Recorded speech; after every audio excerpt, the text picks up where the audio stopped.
dans un atelier de formation des femmes leaders sur les outils Kobo Collect et SOS Sécurité.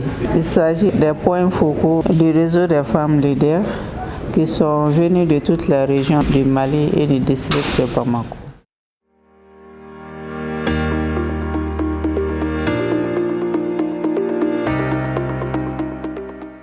L'objectif de cet atelier, c'est de renforcer les capacités des femmes dans la prévention des risques de catastrophes et d'inciter également leur engagement dans cette lutte contre les risques de catastrophes à travers tout le territoire national du pays.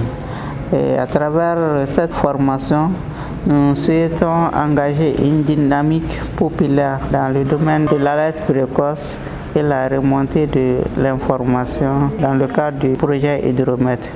Même au-delà de ce projet qui a justement voulu accompagner le réseau dans la formation de ses membres.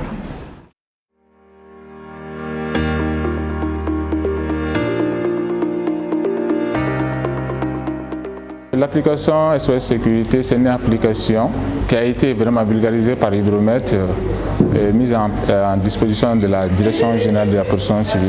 L'importance de l'application est relativement très vaste parce que c'est un outil qui est vraiment pluridisciplinaire, d'autant plus que ça entre dans le cadre de plusieurs structurations, que ce soit la météo, que ce soit les autres services tels que les hôpitaux et autres. Aussi, ça permet aussi, comme j'ai dit tantôt, de lancer les alertes pouvant secourir les victimes lors d'une catastrophe et permet aussi la localisation des sinistres à un temps réel.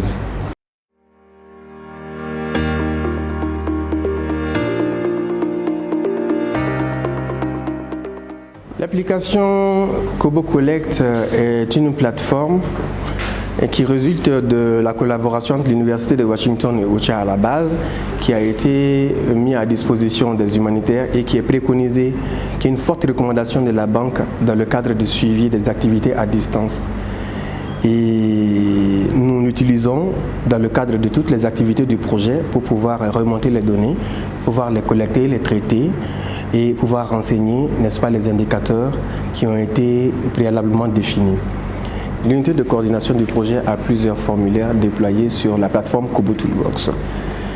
Ces formulaires sont destinés à la collecte de données issues des différentes activités du projet et ça nous permet vraiment de renseigner les indicateurs du cadre logique.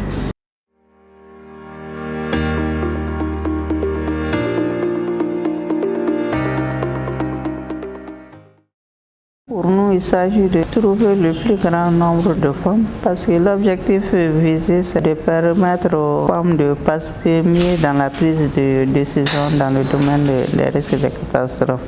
Une fois qu'elles sont outillées, nous pensons que l'objectif visé, qui est la résilience des communautés face aux risques de catastrophes, cet objectif sera largement atteint.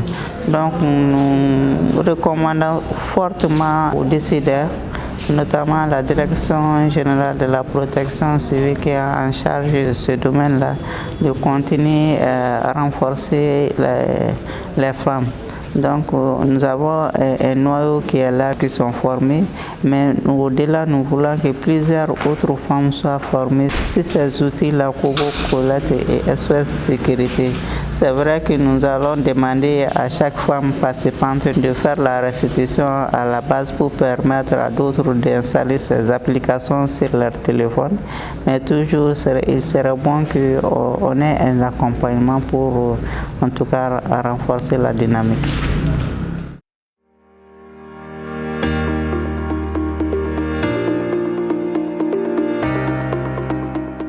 Les mots que je voudrais adresser à la coordination, ce sont des mots de remerciement, parce que c'est en tout cas une belle opportunité qui est là, qui est offerte aux membres du réseau des femmes leaders sur la RRC. Nous ne pouvons que remercier la Direction générale de la protection civile, la coordination du projet Hydromètre, la Banque mondiale, le Fonds vert Clément qui ont appuyé cette initiative de projet Hydromet. Depuis sa mise en place, a largement impliqué les femmes dans toutes les activités. Cela a pour preuve un plan d'action JAR qui a été élaboré et validé par les acteurs concernés. Et cet atelier se situe justement dans le cadre de la mise en œuvre de ce plan d'action. Donc c'est vraiment un grand merci.